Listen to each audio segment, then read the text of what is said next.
Good afternoon. I am News 6 anchor Lisa Bell, and welcome to Take 6. It's our opportunity to chat with some of our reporters and investigators about some of the stories they are working on for our upcoming newscast tonight.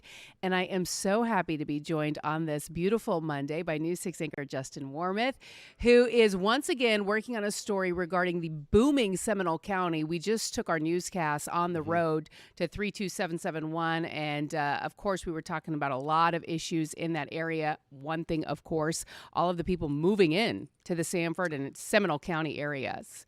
Yeah, it's booming. It's Yeah. absolutely booming.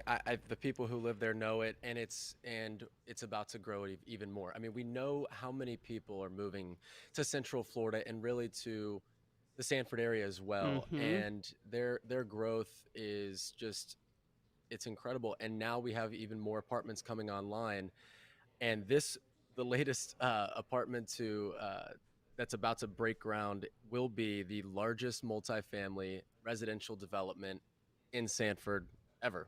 And we're Wow. talking about 420 units. Um, it's a $120 million project right along State Road 46. It's called Tuscany Village. It's going to have 420 units, one, two, three-bedroom apartments, and some retail space as well. Here's a look at some of the renderings that we got from the developer on this.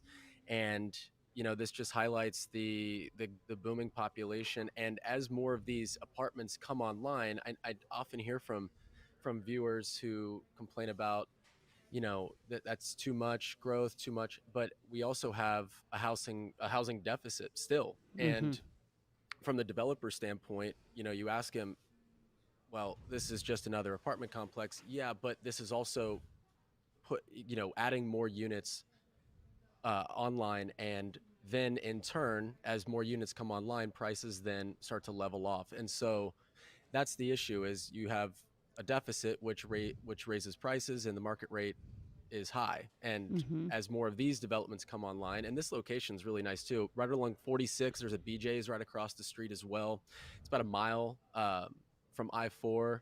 It's in the middle of Sanford, and it's a short little trek downtown, which everyone loves the downtown Sanford area. Absolutely. So is this a done deal, This Justin, is a or is done this deal. it's a done deal?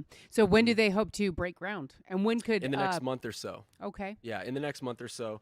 um, I'm trying to read through some of my notes here as well, Mm-hmm. just talking about one of the things too, as I talked to this developer who's out of South Florida.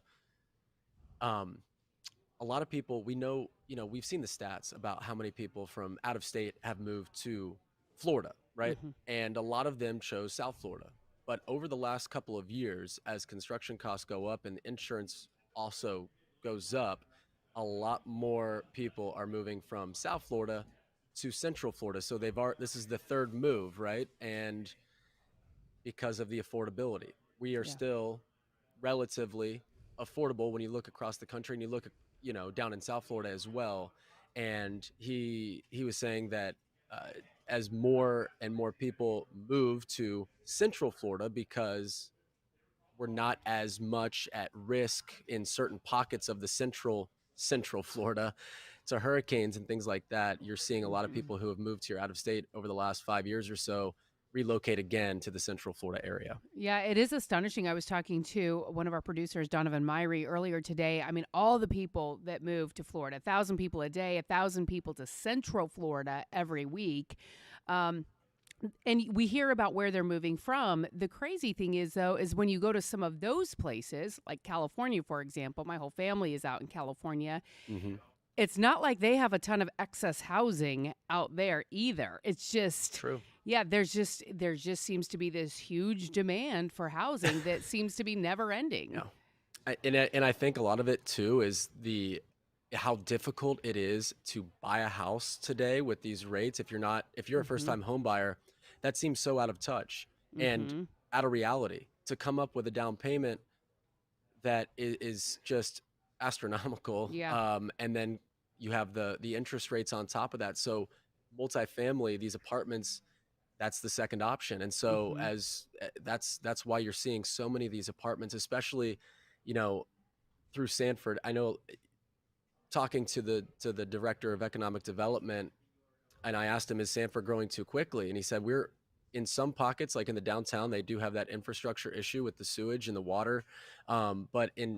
But where this one's located, they don't have that issue. Mm-hmm.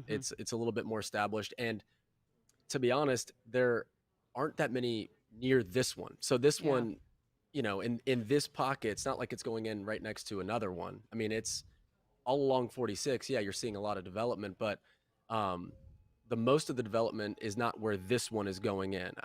It's more towards the airport, the east side of Sanford.